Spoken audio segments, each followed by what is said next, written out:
চুলার ছিঁড়ি দেখ কেমন ফাঁকা ফাঁকা হয়ে গেছে। সে মাথার টেকলো পড়ে গেলে চুল যেমনি দুটো চারটে করে থাকে সেরকম চুলার অবস্থা হয়ে গেছে। কত খাটবো, এত খেটেও সে কোনো লাভ হলো নি। দুটো ছেলে রয়েছে, তাদেরকে বললুন বাপ কিছু একটা ব্যবস্থা কর, একটু তো আবার তুলা ফেলতে হবে, নাহলে 2 বিঘে ধানের চাষ হবে আছে। সাপের ডিম নাকি না, সাপের ডিম। এই দেখ রে, মানুষ মাঠে বসে কাঁঠাল খেয়েছে, এসে যে কাঁঠাল গাছ মাঠে হয়ে গেলে গন্ডগোলের শেষ থাকবে নি। এ বলবে আমার গাছ, এ বলে তের গাছ, মাঠে কাঁঠাল দানা ফেলে রেখেছে। ওই দুটো ছেলে নাহলে বসে বসে খেয়ে খেয়ে এত কুঁড়ের গাছ হয়ে গেছে, আর ভালো লাগেনি। আর ঘাটাতে খেলতেছে, লেখাপড়ার নাম নেই, ওই করতেছে, সেম আমার ছেলের দুটোর মতো হয়ে গেছে।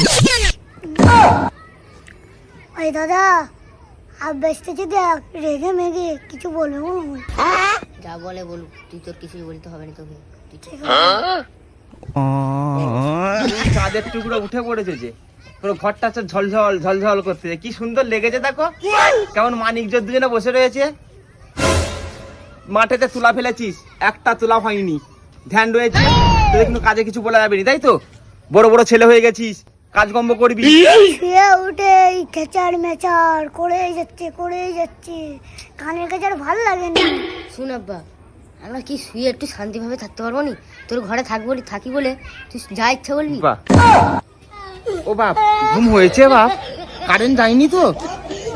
আমাকে বলবে, কারেন্ট চলে গেলে আমি হাওয়া করবো, তোমরা শুবে। হ্যাঁ, কারেন্টটা চলে গেছে বলে আমরা দুজন উঠে পড়ছি, নাহলে কোনো বাপও উঠাতে পারতো না। মাঝে মাঝে ভাবি, বুঝলি তো, আমি তোদের বাপ তো সত্যি। এই মাঠে হাল হয়ে গেছে, চাষ করতে হবে, আমি একা কত করবো, জন পাওয়া যায়নি। জন বলে এত গরমে তো আমরা কাজ করতে পারবো নি, রোজের টাকা বেশি নিচ্ছে, নাহলে আমরা কাজ করবো নি, তাতে ঘন ঘন মুড়ি বিড়ি দিতে হচ্ছে। হ্যাঁ, 3 বাপ বেটা রয়েছি, চাষটা করে নেবো, ঘরের টাকা ঘরে রয়ে যাবে। তোরা দেখ এরকম করে শুস নিস বাপ, চোখ বন্ধ হয়ে যাবে, শুয়ে শুয়ে চোখ জুড়ে যাবে, এত শুস নিস।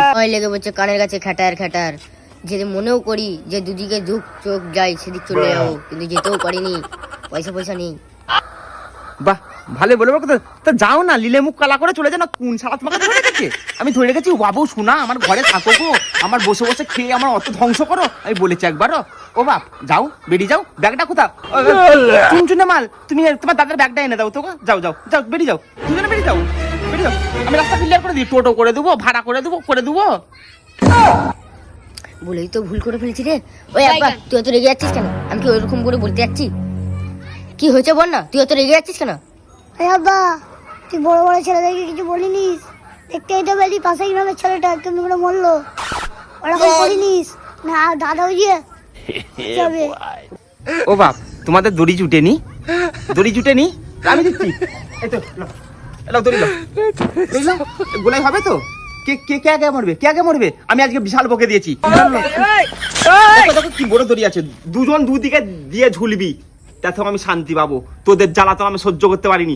আজ সামান্য ওই একটা ছেলে মরেছে বলে তোরা আমাকে ভয় দিকাস, তোদেরকে আমি রাজপুত্র করে রাখবো, তাই তো? ওইখানে তোর ঘরে বসে বসে খাবি, অর্থ সম্পদ ধ্বংস করবি, আমি কত খাটবো একা? ওই ছেলেটাকে আজকে লিওন ছেলেদের কিছু বলা যাবে নি, গুড়াই দড়ি দিবি, বিষ খাবি, বাপেরা কিছু বলার অধিকার নেই, অধিকার উঠে গেছে। কিছু বললেই তোরা ভয় দিকাস। এলে দড়ি দিচ্ছি বাবু। ও কচি শোনা, তুমি বিষ খাবে না গোলায় দড়ি দিবে? তাই এলো পয়সা এলো দরকার নেই, এলে তুই বিষ খেলিবি। কচি তুমি ধরো, তুমি দড়িটা ধরো, লে চলে যাও। এই রে, আব্বা তো পুরো ফিল খেপে গেছে। ওই তুই ওই সব বলতে গেলি না? আমার মাথা ঠিক নেই বলে দিয়েছি, আমি বাচ্চা দাদা। তুই বিষ খেয়ে মর, তুই অত রেগে যাইনিস, তোকে তো আমরাই তো বুড়ো বসে খেটে খাওয়াবো, তোকে তো কে আবার খাওয়াবে? আমি বুঝেছি কত খাটাবি তোরা। যা ও চুনচুনি, তুমি যাও না গো, বিষ দোকান খুলে দিয়েছে, তোদেরকে কিচ্ছু বলার অধিকার নেই, তাই তো? না যা, চুনচুনে মাল বহুত বেদোয়ার, বিষ খাবি আর গোলায় আবার ঝুলতে পারবে নি। হ্যাঁ, দড়ি ছিঁড়ে পড়ে যাবে তো, তুমি বিশাল ওয়েট, দড়ি ছিঁড়ে পড়ে যাবে, বিষ খাবে। আমি কি করি আব্বা, তুই তো দড়ি কিছু বলার অধিকার নেই। কাজ করতে বললেই না, ওই ঘরে ওই পাড়ার ছেলে তার বাপ বকেছিল, সে গোলায় দড়ি দিয়েছে, ওইখানে বাপ মার ছেলেদেরকে কিছু বলার অধিকার নেই, ওরা যা খুশি করবে মেনে নিতে হবে। যত